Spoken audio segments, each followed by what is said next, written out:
Welcome back.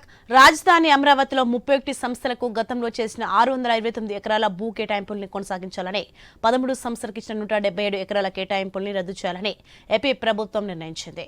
భూ కేటాయింపులు కొనసాగిస్తున్న సంస్థలకు నిర్మాణ గడువు 2 ఏళ్లు పెంచింది. అమరావతిలో 2014 నుండి 2019 మధ్య జరిగిన భూ కేటాయింపుల్ని రాష్ట్ర ప్రభుత్వం సమీక్షిస్తోంది. కొత్తగా భూ కేటాయింపు ప్రతిపాదనల పరిశీలనకు గతంలో చేసిన కేటాయింపుల్ని సమీక్షించేందుకు మంత్రివర్గ ఉపసంఘాన్ని ఏర్పాటు చేసింది. ఇప్పటికీ 3 సార్లు సమావేశమైన ఉపసంఘం గతంలో భూములు పొందిన వాటిలో 13 సంస్థలకు కేటాయింపులు రద్దు చేయాలని 31 సంస్థలకు కొనసాగించాలని నిర్ణయం తీసుకుంది. ఈ నెల 17న జరిగే మంత్రివర్గ సమావేశం దీనికి ఆమోద ముద్ర వేయనుంది.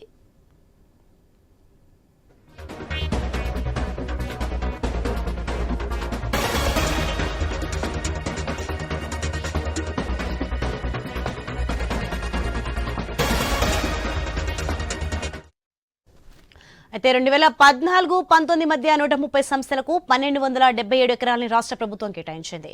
వాటిలో 69 ప్రభుత్వ, 61 ప్రైవేట్ సంస్థలున్నాయి. భూ కేటాయింపులు కొనసాగించాలని నిర్ణయించిన 31 సంస్థల్ని 3 కేటగిరీలుగా చేశారు. రాజధానిలో 2 కేంద్రీయ విద్యాలయాల ఏర్పాటుకు అప్పట్లో ఒకదానికి 5, రెండో దానికి 8 ఎకరాలు కేటాయించారు. మొత్తం స్థలాన్ని ₹1 60 ఏళ్లకు లీజుకి ఇవ్వాలనేది ప్రతిపాదన. తాజా సమావేశంలో ఒక కేంద్రీయ విద్యాలయానికి 5 ఎకరాలు కేటాయించాలని నిర్ణయించారు. దీన్ని మొదటి కేటగిరీలో చేర్చారు. దీనికి CRDA కమిషనర్ సవరించిన లెటర్ ఆఫ్ ఇంటెంట్ జారీ చేస్తారు.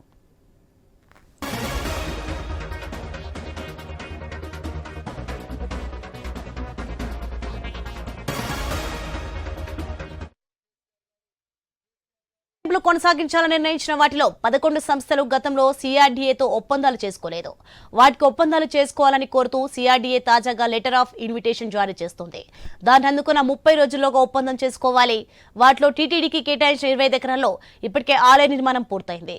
రాజధానిలో స్థలాలు తీసుకుని నిర్మాణాలు చేపట్టేందుకు ముందుకు రాని ఆసక్తి కనబరచని 13 సంస్థలకు భూ కేటాయింపులు రద్దు చేశారు.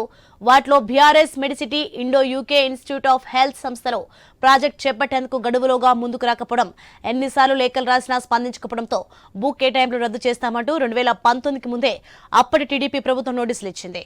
ఆంధ్ర బ్యాంక్, సిండికేట్ బ్యాంకులు వేరే బ్యాంకుల్లో విలీనమవడంతో వాటికి భూ కేటాయింపులు రద్దు చేశారు.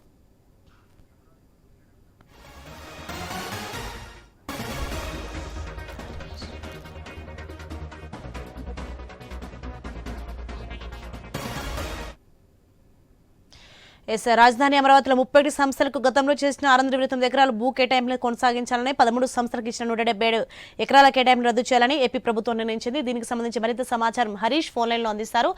హరీష్, రాష్ట్ర ప్రభుత్వం, కూటమి ప్రభుత్వం అధికారంలోకి వచ్చిన తర్వాత రాజధాని నిర్మాణానికి సంబంధించినటువంటి అంశాలపైన పూర్తి స్థాయిలో ఫోకస్ పెట్టింది. అందులో భాగంగానే టీడీపీ ప్రభుత్వ హయాంలో అంటే 2019కి ముందు ఒప్పందాలు చేసుకున్నటువంటి సంస్థలు ఏవైతే ఉన్నాయో వాటన్నిటిని కూడా తిరిగి రివైజ్ చేస్తున్నటువంటి సిచ్యువేషన్ కనిపిస్తుంది. అందులో భాగంగానే ఇప్పటికే 3 సార్లు మంత్రివర్గ ఉపసంఘం సబ్ కమిటీ భేటీ అయింది. ఆ భేటీకి సంబంధించినటువంటి అంశాల తర్వాత తీసుకున్నటువంటి నిర్ణయాలకి కేబినెట్ ఆమోదం తెలపాల్సినటువంటి సిచ్యువేషన్ ఉంది. సో కేబినెట్ ముందు కొన్ని ప్రతిపాదనలు సిద్ధం చేశారు. అందులో భాగంగానే ఏదైతే ప్రైవేట్ సంస్థలకు ఎవరికైతే 2019కి ముందు టీడీపీ ప్రభుత్వ హయాంలో స్థలాలను కేటాయించారు, వాళ్ళు ఇప్పటికీ కూడా కనీసం శంకుస్థాపన కూడా చేయనటువంటి సిచ్యువేషన్ ఉంది. వాటన్నిటిని కూడా రివైజ్ చేశారు. రివైజ్ చేసిన తర్వాత కొన్ని సంస్థలకి ఇచ్చినటువంటి భూములు వెనక్కి తీసుకోవడం, అదేవిధంగా మరికొన్ని సంస్థలకి అవసరమైన మేర సపోర్ట్ చేసేటువంటి విషయంలో అవసరమైనటువంటి చర్యలు తీసుకునేటువంటి క్రమంలో భాగంగా రాష్ట్ర ప్రభుత్వం నుంచి పూర్తి స్థాయిలో అన్ని రకాల అనుమతులు ఇచ్చేందుకు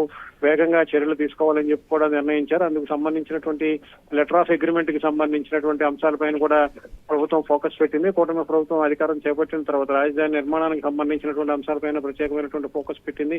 ఇటు ప్రైవేట్ సంస్థలు, అటు సెంట్రల్ గవర్నమెంట్ కేంద్ర ప్రభుత్వం నుంచి రావాల్సినటువంటి సంస్థలు, కేంద్రీయ విద్యాలయం లాంటి విద్యా సంస్థలు, అదేవిధంగా ప్రైవేటు విద్యా సంస్థలు, ఇంటర్నేషనల్ విద్యా సంస్థలు కూడా అమరావతి రాజధాని ప్రాంతంలో రావాల్సినటువంటి సిచ్యువేషన్ ఉన్నటువంటి నేపథ్యంలో వాటికి భూముల కేటాయింపులకు సంబంధించినటువంటి అంశాలపైన కూడా కూటమి ప్రభుత్వం దృష్టి సారించింది. అందులో భాగంగానే వేగంగా పనులకు సంబంధించినటువంటి అంశాలపైన ఫోకస్ పెట్టింది. సో ఈ విషయాలన్నింటినీ కూడా దృష్టిలో పెట్టుకుని ప్రభుత్వం తీసుకున్నటువంటి నిర్ణయాలకు సంబంధించినటువంటి అంశంలో త్వరలో జరిగేటువంటి కేబినెట్ లో ఈ వివరాలన్నింటినీ కూడా పొందుపరుస్తారు. కేబినెట్ ఆమోదం తర్వాత ఆయా సంస్థలకు సంబంధించినటువంటి నిధులు, సంస్థలకు సంబంధించినటువంటి నిర్మాణ పనులను ప్రారంభించేందుకు అవసరమైనటువంటి చర్యలు తీసుకునేటువంటి చర్యలు ముందుకు వెళ్తుంది కూటమి ప్రభుత్వం.